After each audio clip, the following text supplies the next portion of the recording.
السلام علیکم ورحمۃ اللہ وبرکاتہ۔ بسم اللہ الرحمن الرحیم۔ الحمد للہ الذی ہدانا لہذا وما كنا لنہتدی لولا ان ہدانا اللہ۔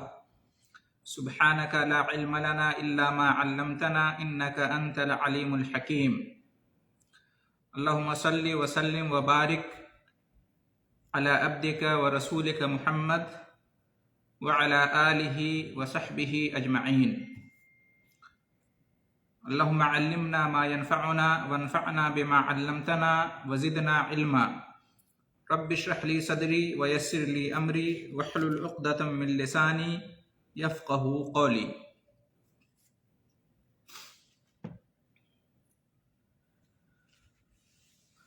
آج کے درس کا آغاز ہوگا سورہ نمل کی آیت نمبر 78 سے 78، اور انشاءاللہ آج کے درس میں سورہ نمل کا ترجمہ اور مختصر تفسیر ہم مکمل کر لیں گے انشاءاللہ، اور آج کا درس میرے خیال سے مختصر ہی ہوگا۔ اعوذ باللہ من الشیطان الرجیم، بسم اللہ الرحمن الرحیم۔ ان ربک یقضی بینہم بحکمہ وہو العزیز العلیم۔ فتوکل علی اللہ انک علی الحق المبین۔ یہ سورہ نمل کی دو آیتیں، آیت نمبر 78 اور آیت نمبر 79، 78 اور 79۔ ترجمہ یہ ہے کہ بے شک آپ کا رب ان کے درمیان اپنا فیصلہ صادر فرمائے گا، اور وہ زبردست ہر چیز کا جاننے والا ہے۔ بس آپ اللہ پر بھروسہ کیجئے، آپ یقیناً صریح حق پر ہیں۔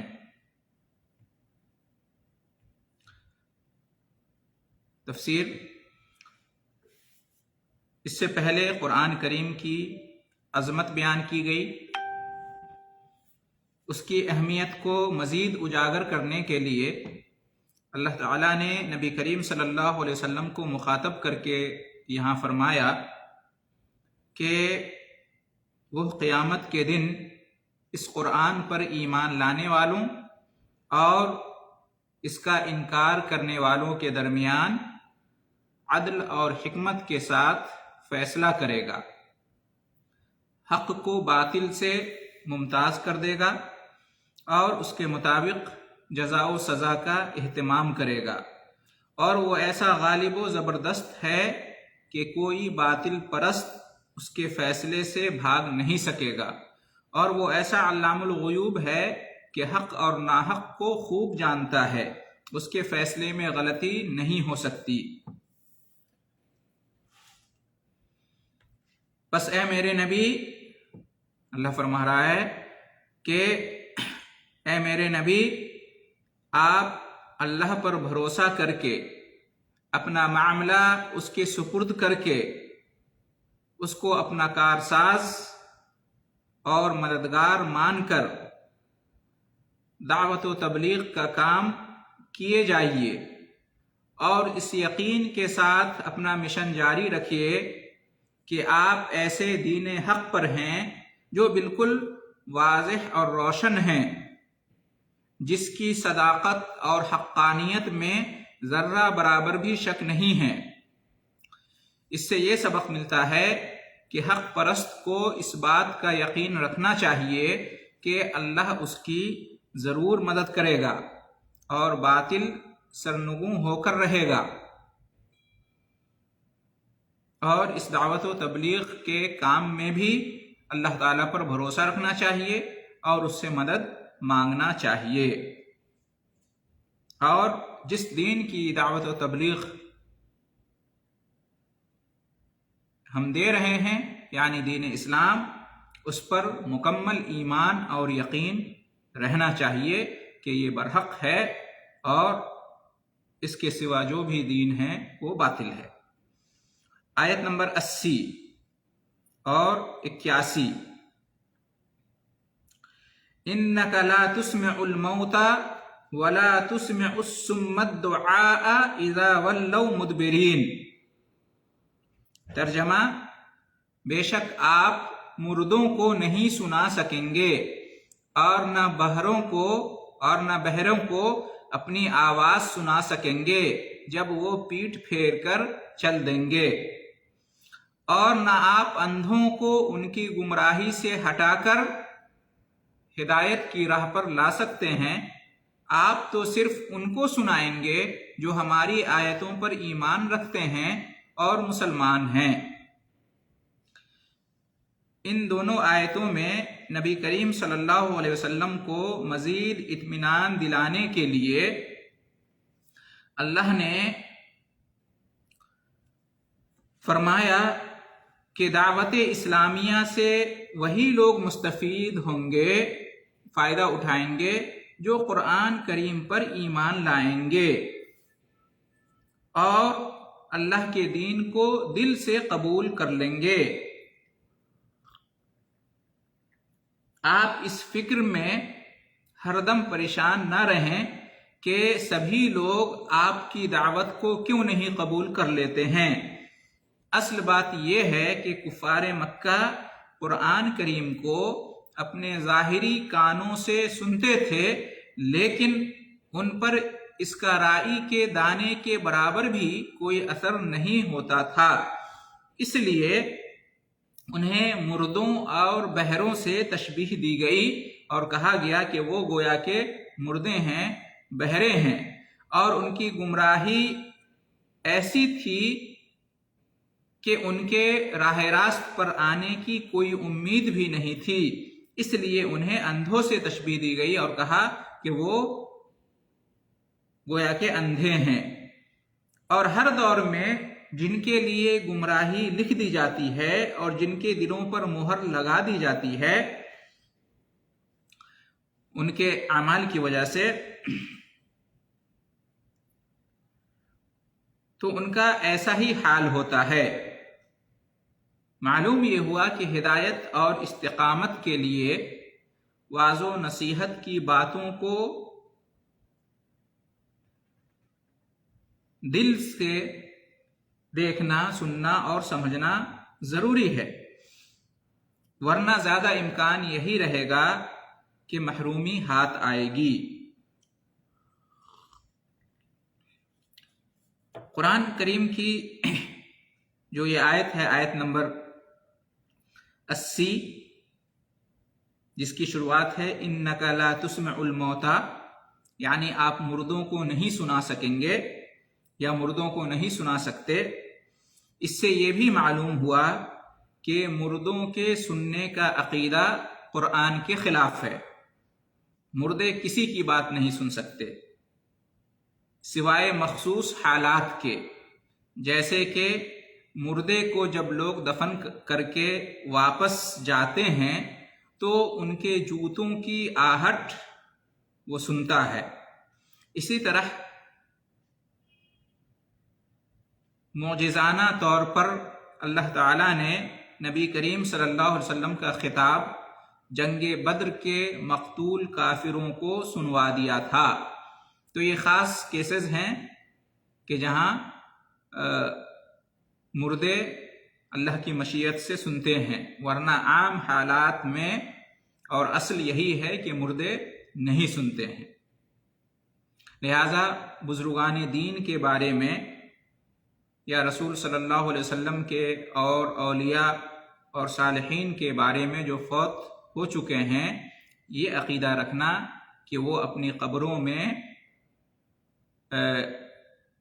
باہر سے جو لوگ انہیں پکارتے ہیں تو ان کی پکار کو سنتے ہیں، ان کی باتوں کو سنتے ہیں یا ان کا جواب دیتے ہیں، یہ بالکل غلط عقیدہ ہے اور قرآن کے خلاف ہے۔ اس لیے کہ اللہ نے یہاں پر صاف لفظوں میں کہا ہے اِنَّكَ لَا تُسْمِعُ الْمَوْتَى، کہ آپ مردوں کو نہیں سنا سکتے۔ جب آپ صلی اللہ علیہ وسلم مردوں کو نہیں سنا سکتے تو پھر کوئی اور کیسے مردے کو اپنی بات سنا سکتا ہے؟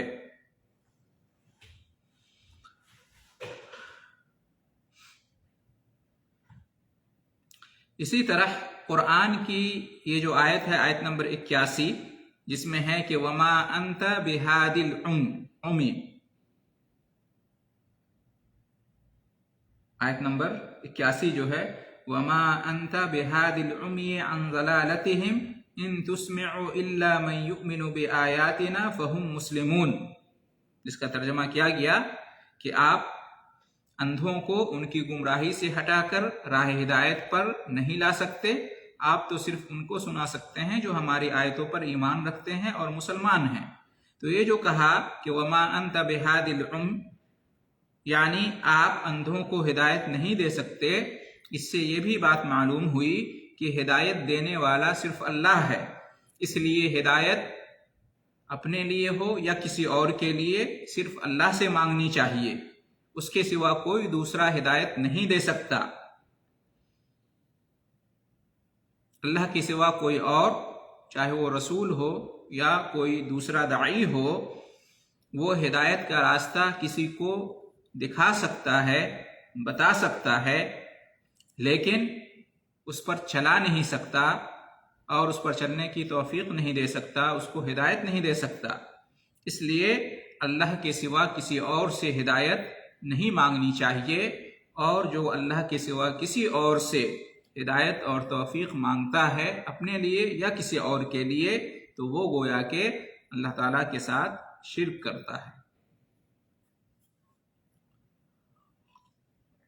دوسروں سے رہنمائی مانگی جا سکتی ہے، توفیق، ہدایت توفیق نہیں مانگی جا سکتی۔ آیت نمبر 82 وَإِذَا وَقَعَ الْقَوْلُ عَلَيْهِمْ أَخْرَجْنَا لَهُمْ دَابَّةً مِّنَ الْأَرْضِ تُكَلِّمُهُمْ أَنَّ النَّاسَ كَانُوا بِآيَاتِنَا لَا يُوقِنُونَ۔ ترجمہ، اور جب ان کے سامنے بات آ جائے گی، یعنی جو وعدہ کیا گیا ہے قیامت کا وہ وقت آ جائے گا، تو ہم زمین سے ان کے لیے ایک چوپایا جانور نکالیں گے جو ان سے بات کرے گا، اس لیے کہ لوگ ہماری آیتوں پر یقین نہیں رکھتے تھے۔ اس آیت کی تفسیر میں ابن عمر رضی اللہ عنہما کا قول نقل کیا جاتا ہے کہ جب قیامت کا وقت قریب ہوگا اور زمین پر کوئی نیکی کا حکم دینے والا اور برائی سے روکنے والا باقی نہیں رہے گا، تو اللہ تعالیٰ زمین سے ایک جانور نکالے گا جو لوگوں سے کہے گا کہ تم لوگ ان آیتوں پر ایمان نہیں لاتے تھے جن میں خبر دی گئی ہے قیامت وغیرہ کے بارے میں،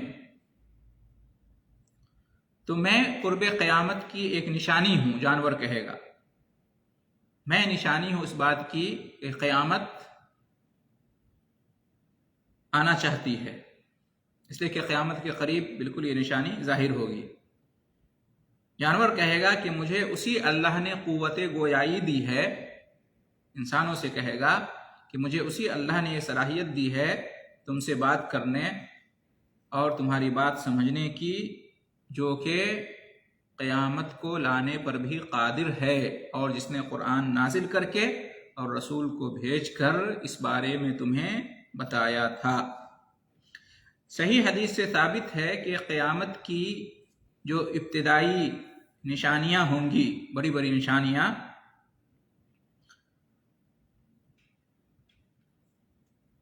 ان میں سے دو نشانی ایک دوسرے کے بالکل قریب ہوگی۔ ایک تو آفتاب مغرب سے طلوع ہوگا، ابھی سورج پورب سے طلوع ہوتا ہے، نکلتا ہے۔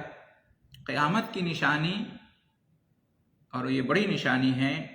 یہ ہوگی کہ یہ سورج پچھم سے نکلے گا۔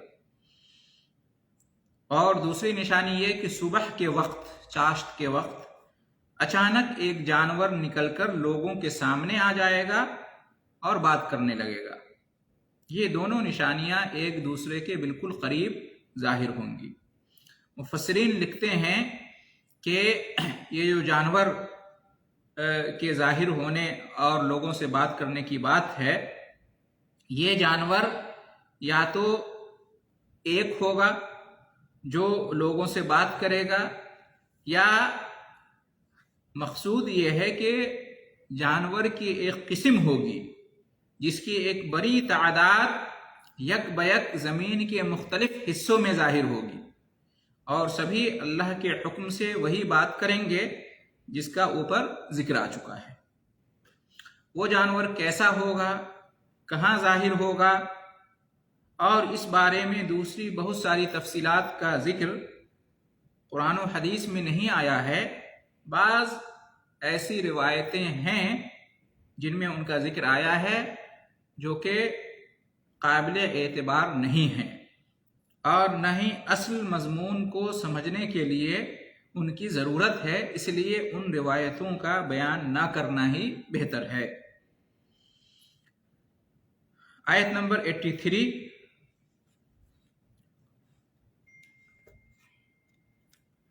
وَيَوْمَ نَحْشُرُ مِنْ كُلِّ أُمَّةٍ فَوْجًا وَيَوْمَ نَحْشُرُ مِنْ كُلِّ أُمَّةٍ فَوْجًا مِمَّنْ يُكَذِّبُ بِآيَاتِنَا فَهُمْ يُوزَعُونَ۔ اور آیت نمبر 84، حَتَّى إِذَا جَاءُوا قَالَ أَكَذَّبْتُمْ بِآيَاتِي وَلَمْ تُحِيطُوا بِهَا عِلْمًا أَمْ مَاذَا كُنْتُمْ تَعْمَلُونَ۔ اور آیت نمبر 85، وَوَقَعَ الْقَوْلُ عَلَيْهِمْ بِمَا ظَلَمُوا فَهُمْ لَا يَنْطِقُونَ۔ ترجمہ ان تینوں آیتوں کا، اور جس دن ہر امت میں سے ہم ایک گروہ ایسے لوگوں کا اکٹھا کریں گے جو ہماری آیتوں کو جھٹلاتے تھے، پھر وہ صفوں میں کھڑے کیے جائیں گے، یہاں تک کہ جب سب آ جائیں گے تو اللہ کہے گا کہ تم لوگوں نے میری آیتوں کو جھٹلا دیا تھا، حالانکہ تم نے انہیں اچھی طرح جانا بھی نہیں تھا۔ کیا تم لوگوں نے میری آیتوں کو جھٹلا دیا تھا حالانکہ تم نے انہیں اچھی طرح سے جانا بھی نہیں تھا؟ یا پھر اور کیا کرتے رہے تھے؟ اور ان کے ظلم کے سبب ان پر جب عذاب کا وعدہ آ جائے گا تو وہ ایک لفظ بھی نہ بول سکیں گے۔ ان تینوں آیتوں کا خلاصہ یہ ہے کہ جو لوگ دنیا میں قرآن کریم کو جھٹلاتے ہیں، قیامت کے دن ان کا کیا حال ہوگا اور اللہ ان سے کیا کہے گا، اسی کو ان آیات میں بیان کیا گیا ہے کہ ان کی کثیر تعداد ہوگی اور ان سب کو ایک جگہ گھیر کر اکٹھا کر دیا جائے گا، اور ان کو ادھر ادھر اور آگے پیچھے ہونے سے روک دیا جائے گا، اور تمام اہل محشر کے سامنے بطور زجر و توبیخ ان سے کہا جائے گا کہ کیا تم ہی لوگوں نے میری قرآنی آیات کو جھٹلایا تھا جس میں قیامت کی خبر دی گئی تھی، اور ان میں غور و فکر کرنے کی زحمت بھی تم نے گوارا نہیں کی؟ تم نے سوائے فساد برپا کرنے اور لوگوں کو راہ ہدایت سے روکنے کے دنیا میں کیا ہی کیا تھا؟ پھر ان پر عذاب مسلط کر دیا جائے گا اور وہ اپنے دفاع میں ایک لفظ بھی اپنی زبان سے ادا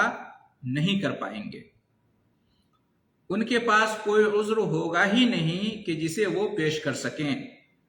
کہتے ہیں کہ یہ اس وقت کی کیفیت کا بیان ہے جب ان کے منہ پر مہر لگا دی جائے گی، جب وہ جھوٹ بولنا چاہیں گے اور بہانے کریں گے۔ آیت نمبر 86، أَلَمْ يَرَوْا أَنَّا جَعَلْنَا اللَّيْلَ لِيَسْكُنُوا فِيهِ وَالنَّهَارَ مُبْصِرًا إِنَّ فِي ذَلِكَ لَآيَاتٍ لِقَوْمٍ يُؤْمِنُونَ۔ ترجمہ، کیا وہ دیکھتے نہیں ہم نے رات اس لیے بنائی ہے تاکہ وہ اس میں آرام کریں، اور دن کو روشن بنایا ہے، بے شک اس میں ان لوگوں کے لیے نشانیاں ہیں جو ایمان رکھتے ہیں۔ اس آیت کا خلاصہ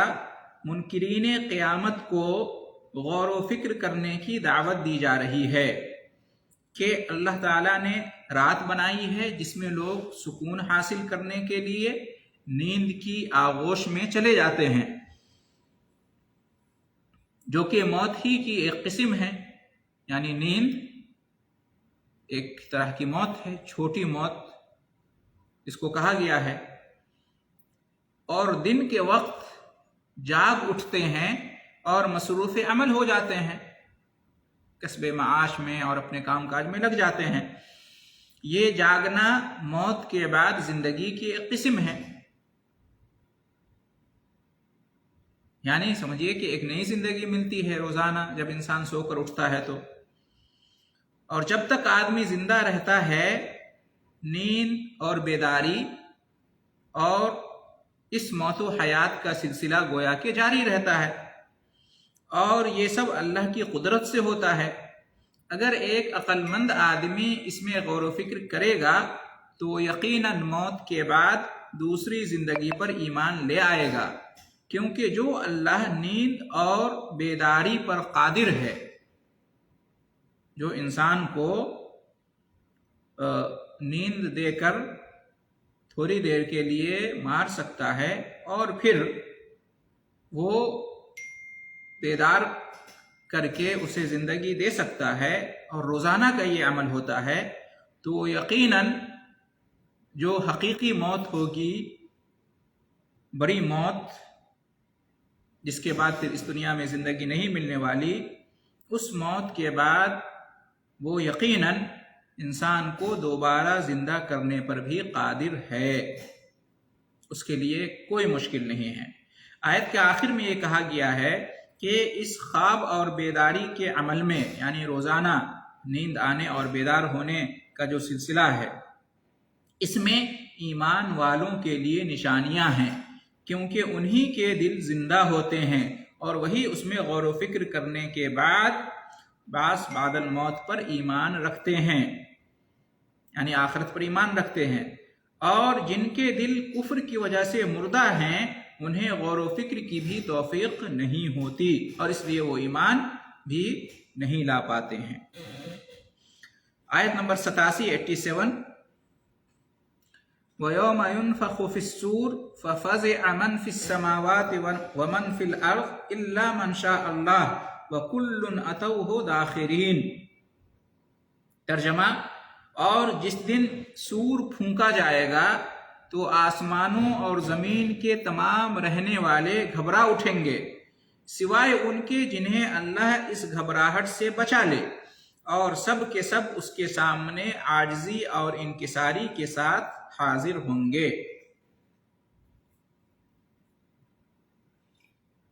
اس آیت نمبر 87 میں کیا ہے؟ سور پھونکے جانے کا ذکر ہے، اور اس کے بعد جو حال ہوگا لوگوں کا اس کا بیان ہے۔ یہاں پر جو سور پھونکے جانے کا ذکر ہے، اس سے مراد وہ سور ہے کہ جس کے پھونکے جانے کے بعد مردے قبروں سے اٹھ کر میدان محشر کی طرف دوڑ پڑیں گے، اس لیے کہ کم سے کم 2 بار سور پھونکے جائیں گے، اور بعض نے 3 اور بعض نے 4 بھی کہا ہے۔ تو یہاں پر جو سور پھونکے جانے کا ذکر ہے، راجح قول کے مطابق وہ سور ہے جس کے بعد مردے قبروں سے اٹھ کر میدان حشر کی طرف دوڑ پڑیں گے۔ جب یہ سور پھونکا جائے گا، اور سور پھونکنے والے حضرت اسرافیل علیہ السلام ہوں گے، تو جب یہ سور پھونکا جائے گا تو آسمانوں اور زمین میں رہنے والے اللہ کے تمام بندے سور کی سخت آواز سے گھبرا جائیں گے، یعنی فرشتے بھی، گویا کہ آسمان میں رہنے والے فرشتے ہیں اور زمین پر رہنے والے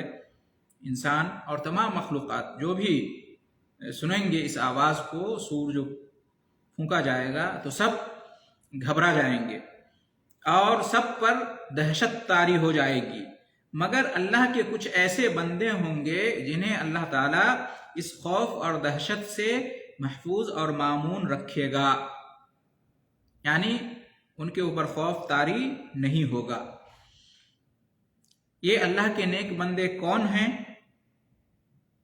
ان کی تعین کے بارے میں اہل علم کے کئی اقوال ہیں،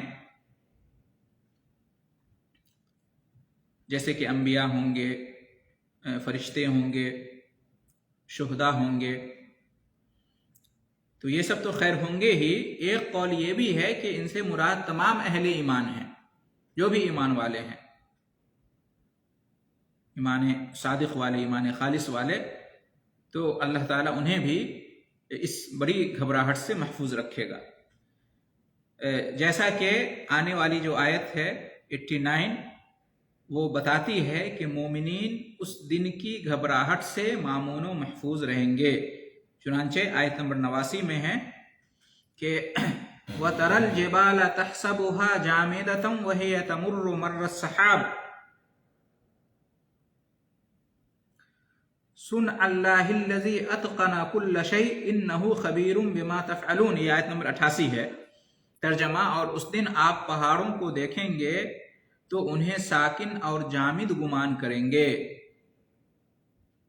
یعنی ایسا لگے گا کہ وہ اپنی جگہ ٹھہرا ہوا ہے، حالانکہ وہ بادل کی سی تیزی کے ساتھ گزر رہے ہوں گے۔ یہ سب اللہ کی کاریگری ہوگی جس نے ہر چیز کو مضبوط اور محکم بنایا ہے۔ بے شک وہ تمہارے تمام کاموں کی پوری خبر رکھتا ہے۔ اس آیت میں نبی کریم صلی اللہ علیہ وسلم کو مخاطب کر کے کہا جا رہا ہے کہ سور پھونکے جانے کے بعد پہاڑ اپنی جگہ پر جامد ہوں گے، لیکن وہ بادلوں کی سی تیزی کے ساتھ چل رہے ہوں گے، پورا کا پورا پہاڑ گویا کہ چل رہا ہوگا، بلکہ روئی کے گالوں کی طرح سے اڑ رہے ہوں گے۔ اور یہ سب کچھ اللہ تعالیٰ کی عظیم قدرت کی وجہ سے ہوگا، جس نے ہر چیز کو ایک مخصوص حکمت کے مطابق پیدا کیا ہے، اور جو بندوں کے تمام اچھے برے اعمال سے باخبر ہے، اور قیامت کے دن انہیں ان کا بدلہ دے گا۔ آیت نمبر 89 من جاء بالحسنۃ فلہ خیر منہا وہم من فزع یومئذ آمنون۔ اور آیت نمبر 90 ومن جاء بالسیئۃ فکبت وجوہہم فی النار هل تجزون الا ما کنتم تعملون۔ ترجمہ ان دونوں آیتوں کا: اور جو لوگ نیک عمل کریں گے انہیں اس کا بہترین بدلہ دیا جائے گا، اور ایسے لوگ اس دن کی گھبراہٹ سے محفوظ و مامون رہیں گے۔ اور جو لوگ برا عمل کریں گے وہ اپنے چہروں کے بل جہنم میں ڈال دیے جائیں گے، تمہیں تمہارے کیے کا ہی بدلہ دیا جائے گا۔ ان دونوں آیتوں کا خلاصہ یہ ہے کہ دنیا میں جو لوگ ایمان و عمل کی زندگی گزاریں گے، قیامت کے دن انہیں خوف و ہراس لاحق نہیں ہوگا، یعنی جو حقیقی اور بڑی گھبراہٹ ہوگی قیامت کے دن، جس کا ذکر بھی گزرا، اس سے وہ محفوظ اور مامون رہیں گے اللہ کے فضل و کرم سے، اور اللہ تعالیٰ انہیں جنت عطا کرے گا۔ اس کے برخلاف جو لوگ کفر و شرک اور گناہوں اور برائیوں سے بھری زندگی گزاریں گے، اللہ ان کے منہ کے بل جہنم میں اللہ کے حکم سے انہیں ان کے منہ کے بل جہنم میں ڈھکیل دیا جائے گا۔ پھر بندوں کو خطاب کرتے ہوئے اللہ تعالیٰ نے فرمایا کہ اس دن جو کچھ بھی ہوگا، یعنی قیامت کے دن، وہ تمہارے اعمال کا نتیجہ ہوگا، کسی پر ایک رائی کے دانے کے برابر بھی ظلم نہیں ہوگا۔ آیت نمبر 91 انما امرت ان اعبد رب هذه البلدة الذي حرمها وله كل شيء وامرت ان اكون من المسلمين۔ اور آیت نمبر 92 وان اتلو القرآن فمن اهتدى فانما يهتدي لنفسه ومن ضل فقل انما انا من المنذرين۔ ترجمہ: مجھے تو صرف یہ حکم دیا گیا ہے کہ اس شہر مکہ کے رب کی عبادت کروں جس نے اسے حرم بنا دیا ہے، اور ہر چیز کا مالک وہی ہے، اور مجھے یہ بھی حکم دیا گیا ہے کہ میں مسلمان بن کر رہوں اور قرآن کی تلاوت کروں۔ پس جو شخص راہ ہدایت پر چلے گا وہ اپنے ہی بھلائی کے لیے ایسا کرے گا، اور جو گمراہ ہو جائے گا تو آپ کہہ دیجئے کہ برا کام تو صرف میرا کام تو صرف لوگوں کو اللہ سے ڈرانا ہے۔ ان دونوں آیتوں کا خلاصہ یہ ہے کہ اس سے پہلے کی آیتوں میں قیامت کی کچھ نشانیاں اور اس کی بعض ہولناکیاں بیان کی گئیں، اور اس طرح سے کفار قریش کو اس پر ایمان لانے کی دعوت دی گئی۔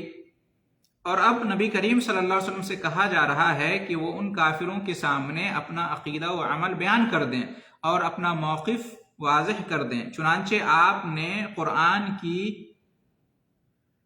زبان میں کافروں سے کہا کہ مجھے تو یہ حکم دیا گیا ہے کہ میں صرف شہر مکہ کے رب کی عبادت کروں، یعنی میں اس رب کی عبادت کروں جو اس شہر مکہ کا بھی رب ہے، اور اس کا کسی کو شریک نہ بناؤں، وہ مکہ جسے اللہ نے حرم اور جائے امن بنا دیا ہے، جہاں قتل و خون نہیں کیا جاتا، نہ کسی پر ظلم کیا جاتا ہے، نہ وہاں جانوروں کا شکار کیا جاتا ہے، نہ اس کے درخت کاٹے جاتے ہیں۔ اس طرح سے اللہ تعالیٰ نے اسے حرم بنایا ہوا ہے۔ یہاں مکہ کا بطور خاص اس لیے ذکر کیا ہے کہ اسی شہر میں خانہ کعبہ ہے، اور یہی رسول صلی اللہ علیہ وسلم کو سب سے زیادہ محبوب شہر تھا، اور پھر جو قریش تھے، کفار قریش اور مشرکین قریش، وہ بھی مکہ ہی سے تعلق رکھتے تھے، اور اولین مخاطب وہی تھے، ورنہ اللہ رب العالمین تو صرف مکہ ہی نہیں پوری دنیا کا رب ہے۔ آیت نمبر 90۔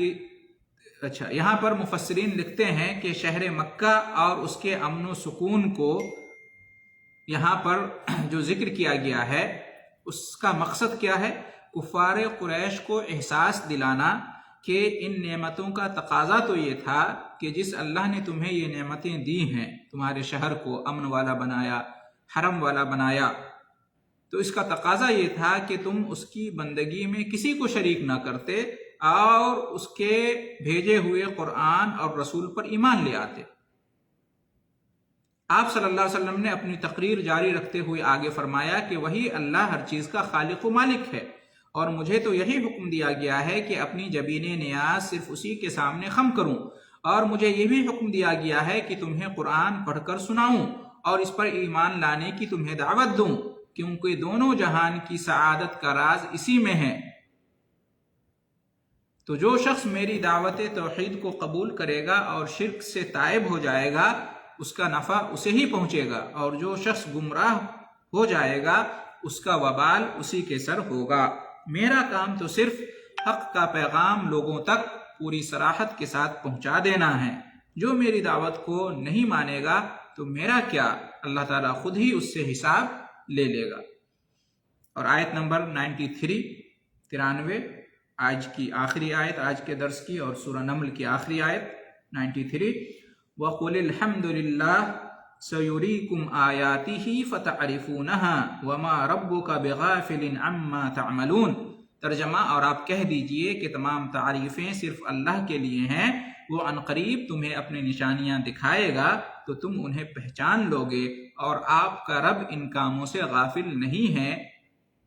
اور آپ کا رب ان کاموں سے غافل نہیں ہے جو تم کر رہے ہو۔ اس آیت کا خلاصہ یہ ہے کہ اللہ تعالیٰ نے آپ کو حکم دیا کہ آپ نعمت اسلام پر کفار و مشرکین کے سامنے اپنے رب کا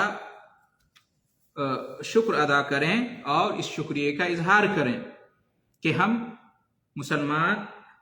اللہ کے تہہ دل سے شکر گزار ہیں کہ اس نے ہمیں اس عظیم نعمت سے نوازا ہے، ایمان اور اسلام کی نعمت سے، توحید کی نعمت سے۔